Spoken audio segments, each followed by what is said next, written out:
Hello bachcho, let's see this question. And here this question says Rajat purchased a car for rupees 25 lakhs from an automobile company and found that its airbag were defective. After many complaints with the company, no action was taken.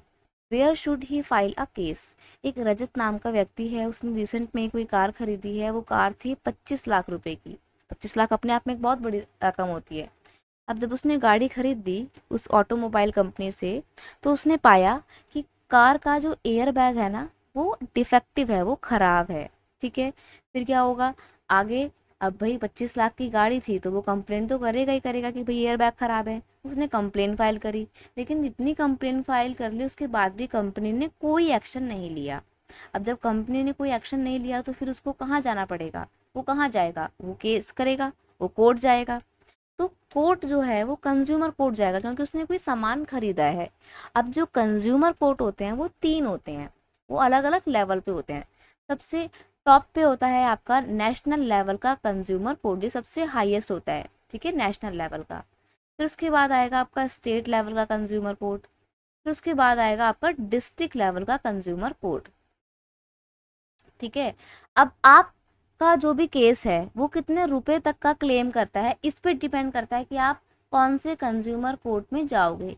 District के पास में आप तब जाओगे जब आपका case 1 lakh से कम का है, अप टू 1 लाख नहीं, 1 crore, up to 1 crore.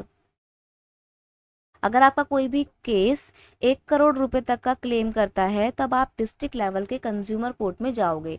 State के पास आप तब जाओगे जब आपका वो केस 1 से 10 करोड़ के बीच में कुछ क्लेम करता है।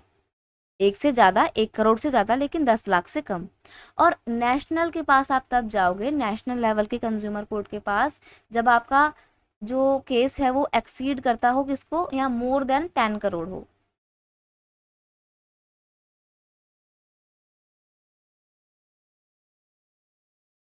ठीक है, तब आप जाओगे नेशनल लेवल के कंज्यूमर कोर्ट के पास।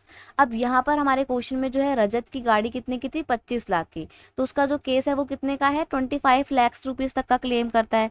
अब जब 25 लाख की बात हो रही तो वो तो 1 करोड़ से कम है ना, तो आप तो डिस्ट्रिक्ट लेवल के रजत जो है वो तो डिस्ट्रिक्ट लेवल के कंज्यूमर कोर्ट के पास जाएगा। अब जो डिस्ट्रिक्ट लेवल का कंज्यूमर कोर्ट है उसका प्रॉपर नेम क्या होता है? District consumer disputes redressal commission, option B. So यहाँ पे आपका ऑप्शन भी सही आंसर है। रजत कहाँ जाएगा? Rajat should file a case in district level consumer court या फिर in a district consumer dispute redressal commission. So you will have to mark option B. It's your final answer. I hope you understood it well. Best of luck.